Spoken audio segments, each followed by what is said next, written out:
Hello hello সবাইকে, কেমন আছো তোমরা? আশা করি সবাই ভালো আছো। আজকে আমি তোমাদের জন্য একটা বেগুনের রেসিপি নিয়ে এসেছি। সেটা হচ্ছে সর্ষে পোস্ত দিয়ে বেগুনের ঝাল। সর্ষে পোস্ত দিয়ে বেগুনের ঝাল কিভাবে করবে দেখে নাও। বাড়িতে যদি উম, মানে কিছু রান্না করার নাও থাকে, তাহলে এই শুধুমাত্র এই বেগুনের ঝাল এই রেসিপিটা দিয়েই পুরো ভাত খাওয়া হয়ে যাবে। এবার চটপট দেখে নাও বেগুনের ঝাল কিভাবে করতে হবে। তার জন্য আগে একটু মশলা করে নিতে হবে। প্রথমেই নিয়ে নিলাম সর্ষে। এর মধ্যে আমি শুধুমাত্র হলুদ সর্ষে নিয়েছি, মানে সাদা সর্ষে যেটাকে বলে সেটা নিয়েছি। তোমরা অল্প করে কালো সর্ষেও নিতে পারো। সর্ষে নিয়েছি আর নিয়েছি পোস্ত আর কাঁচা লঙ্কা। সর্ষে পোস্ত আর কাঁচা লঙ্কা নিয়েছি, তার মধ্যে অল্প একটু জল দিয়ে দিলাম।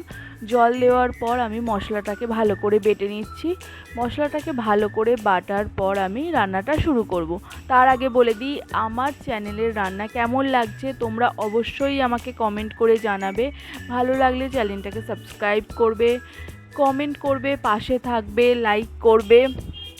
কী ধরনের রান্না দেখতে চাও অবশ্যই আমাকে কমেন্ট করে জানাবে। সমস্ত মশলা বাটার পর আমি এবার মশলাটাকে তুলে নিচ্ছি। মশলাটাকে তোলার পর আমি গ্যাসে একটা কড়া বসিয়ে নিয়েছি। কড়াতে দিয়ে দিলাম সর্ষের তেল। সর্ষের তেলটা একটুখানি গরম হয়ে গেলে তাতে দিয়ে দিলাম কালো জিরে ফোড়ন। অল্প করে কালো জিরে ফোড়ন দিয়ে তার মধ্যে আমি কেটে রাখা বেগুনগুলো দিলাম। লম্বা লম্বা করে বেগুনগুলো কেটেছি, একটু সরু সরু করে, যাতে তাড়াতাড়ি সিদ্ধ হয়ে যায় সেই কারণে। এইভাবে বেগুনগুলো কেটে নিয়ে একটুখানি তেলে নাড়াচাড়া করে নিলাম। করে নিয়ে একটা থালা চাপা দিয়ে দিলাম। থালা চাপা দেওয়ার পর আমি 1 মিনিট মতো ওয়েট করলাম গ্যাসের ফ্লেমটা কমিয়ে।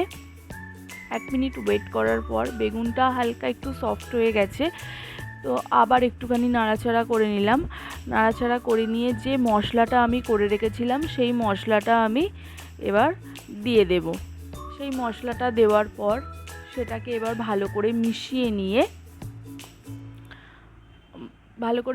নিয়ে আমি বাটিটা ধুয়ে সেই ধোয়া জলটাও দিয়ে দেব। আর তার মধ্যে দিয়ে দেবো একটুখানি হলুদ। যখন আমি সর্ষে পোস্তটা বেটেছিলাম তখন অবশ্যই লক্ষ্য করেছো যে আমি অল্প একটু নুন দিয়েছিলাম, তো সেই জন্য আমি আর একটু নুন দিয়ে দিলাম। আমার মনে হলো যে অতটা নুনও দিইনি যতটা লাগবে, তাই পরিমাণ মতো নুন দিয়ে দিলাম স্বাদ অনুসারে।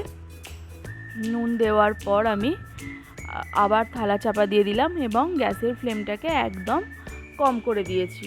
গ্যাসের ফ্লেমটা কম করে দেওয়ার পর আমি কিছুক্ষণ ওয়েট করেছি, যতক্ষণ না বেগুনটা সেদ্ধ হয়ে যায় ততক্ষণ তোমাদের ওয়েট করতে হবে। আমি একটু রসা রসা করেছি, তোমরা যদি চাও তাহলে সেটা শুকনো শুকনোও করতে পারো। তার জন্য জলটা একটু কম দিতে হবে। জলটা কম দিয়ে